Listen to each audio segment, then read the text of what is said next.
वालेकुम। आज हमने टॉपिक पढ़ना है वो हमारे पास ऑपरेटर, ठीक है। ऑपरेटर का जो लफ्ज़ है ना ये निकला ही ऑपरेशन से है, ठीक है। जब हमने डेटा के ऊपर कोई ना कोई ऑपरेशन परफॉर्म करना होता है तो हम लगाते हैं वहाँ पे ऑपरेटर, ठीक है। सबसे पहले हमारे पास आ जाता है अरिथमेटिक ऑपरेटर्स, ठीक है। अरिथमेटिक हमारे पास ऑपरेटर कौन कौन से हैं? अरिथमेटिक ऑपरेटर है प्लस, माइनस, मल्टीप्लाई और डिवीजन। जब हम डेटा के अंदर इनको यूज़ करते हैं ना तो इनको बोलते हैं अरिथमेटिक ऑपरेटर। फिर आ जाता है हमारे पास रिलेशनल ऑपरेटर, जब हमने दो के दरमियान में कोई ना कोई रिलेशन बनाना होता है। उसके बाद हमारे पास आ जाते हैं रिलेशनल। रिलेशन में जब हम दो को रिलेट करके बनाते हैं ना, यानी कि ये ग्रेटर देन है इससे, ये लेस देन है, इक्वल, लेस देन और इक्वल टू, इस तरह के जब साइन लगाते हैं ये आ जाते हैं रिलेशनल ऑपरेटर। फिर आ जाते हैं हमारे पास लॉजिकल। लॉजिकल में एंड और नॉट ये जो हमारे पास लॉजिक्स के लगाते हैं ना वो आ जाते हैं लॉजिकल ऑपरेटर। फिर आ जाते हैं असाइनमेंट। असाइनमेंट में हमारे पास आ जाता है इक्वल। जब हम दो वैल्यूज़ के दरमियान कोई वैल्यू असाइन कर देते हैं ना, यानी कि a इज़ इक्वल टू 4, तो ये आ जाता है असाइनमेंट ऑपरेटर। फिर आ जाता है इंक्रीमेंट और डिक्रीमेंट। जब हम वैल्यू को इंक्रीज़ करते हैं ना प्लस प्लस से तो ये आ जाता है इंक्रीमेंट, और जब माइनस माइनस करते हैं तो ये आ जाता है डिक्रीमेंट। कंपाउंड, जब हम दो को इकट्ठा करके कंपाउंड बना के यूज़ करते हैं ना, आपने वैसे भी डेफिनेशन पढ़ी होगी कि जब दो चीज़ों को मिक्स करते हैं तो कंपाउंड बन जाता है। तो जब हम कभी लगाते हैं ना कि प्लस भी कर, इक्वल भी करना है और प्लस भी करना है, या इस तरह की जब दो कंपाउंड्स को मिला, दो असाइनमेंट ऑपरेटर को मिला के बनाते हैं तो वो जाता है कंपाउंड असाइनमेंट ऑपरेटर, ठीक है। उसके बाद हमारे पास आ जाता है अरिथमेटिक ऑपरेटर। इधर सिंबल्स, ये वो सिंबल्स होते हैं जो मैथमेटिकली हम लोग डेटा के अंदर यूज़ करते हैं, जैसे एडिशन, सब्ट्रैक्शन, मल्टीप्लिकेशन, डिवीजन और मॉडुलस। ये सारे आपने आगे इनकी डिस्क्रिप्शन पता है आपको, ठीक है। उसके बाद इनका यूज़ आ जाता है कि इस तरह से हम a plus B, A minus B, A multiply B, A divided by B और ए मॉडुलस बी, ये कर लेते हैं। उसके बाद आ जाती है इनकी वर्किंग। डिवीजन ऑपरेटर की वर्किंग कैसे होती है आपको अच्छी तरह पता है।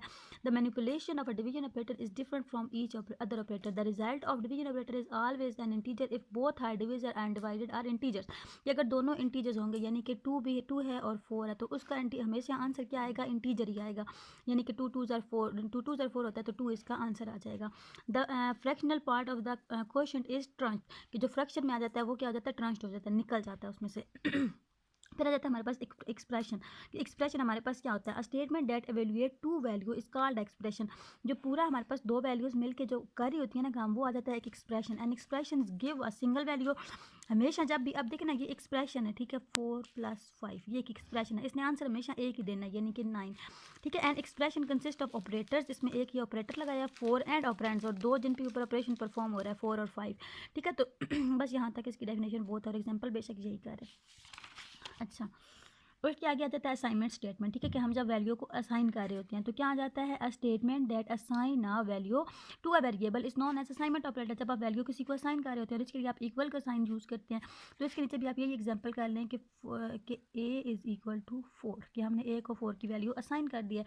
इसमें एक आ जाता है हमारे पास वेरिएबल, ठीक है, कोई ना कोई जो हम यूज़ कर रहे होते हैं उसका कोई ना कोई नाम होता है। फिर आ जाता है इक्वल का साइन, फिर आ जाता है एक्सप्रेशन जो हमने यूज़ करना है। जिस तरह ये है a is equal to 100, c is equal to a plus b, x is equal to c minus d plus 100।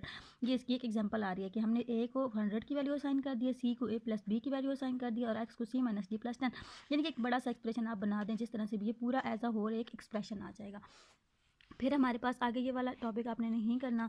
उसके बाद यूनरी ऑपरेटर आ जाते हैं, यानी कि जो एक ऑपरेटर हम लोग यूज़ कर रहे होते हैं। उसके बाद बाइनरी ऑपरेटर आ जाते हैं जिसमें के अंदर हम लोग दो ऑपरेटर्स को यूज़ कर रहे होते हैं, जिसमें एक ऑपरेंड आ जाता है ना, यानी कि इसमें एक ऑपरेंड है ना, ये देखिए इसमें सिर्फ a है, इसमें सिर्फ n है, इसमें सिर्फ x है, तो ये आ जाता है यूनरी ऑपरेटर। जब बाइनरी आ जाते हैं ना, यानी कि दो ऑपरेंड के साथ, जिस तरह a और b के दरमियान हमने एक लगाया है ये वाला जो हम ऑपरेशन परफॉर्म कर रहे हैं, एक बीच में सिंबल लगाया है, तो ये क्या हो जाता है? हमारे पास बाइनरी ऑपरेटर्स हो जाते हैं, ठीक है। उसके बाद हमारे पास कंपाउंड असाइनमेंट, जब हम दो को मिला के यूज़ करते हैं, जिस तरह n plus is equal to 10, कि पहले n में प्लस करो और फिर उसके किसके इक्वल कर दो? 10 के इक्वल कर दो। n is equal to n plus 1, कि n जो पहले से है उसमें 10 की वैल्यू प्लस करके वो n को असाइन कर दो। तो जब दो को हम लोग इकट्ठा यूज़ करते हैं तो वो आ जाता है कंपाउंड असाइनमेंट ऑपरेटर, ठीक है जी। उसके बाद हमारे पास आ जाता है इंक्रीमेंट ऑपरेटर, ठीक है। The increment operator is use to increase the value of variable by 1। Increment है ना, एडिशन कर रहे हैं, इंक्रीज से लफ्ज़ निकला है तो हमेशा 1 का इंक्रीमेंट करेंगे। जब यहाँ पे फॉर एग्जांपल ये है ना a प्लस प्लस है, तो a की वैल्यू पहले 1 थी ना, तो जब a प्लस प्लस वाला स्टेटमेंट चली है तो a की वैल्यू क्या हो गई है? 2 हो गई है, ठीक है। a की वैल्यू हमारे पास 2 हो गई है। इस तरह प्रीफिक्स जब ये ऐसा इंक्रीमेंट ऑपरेटर उससे पहले लगाया जाता है तो वो आ जाता है हमारे पास प्रीफिक्स, और जब उसके यानी कि आप ऑपरेटर के बाद लगाया जाता है तो ये क्या आ जाता है? पोस्ट फिक्स आ जाता है, ठीक है। इसका डिफरेंस छोड़ दें। आगे इसकी ये वाली एक प्रोग्राम कर लें आप, ठीक है।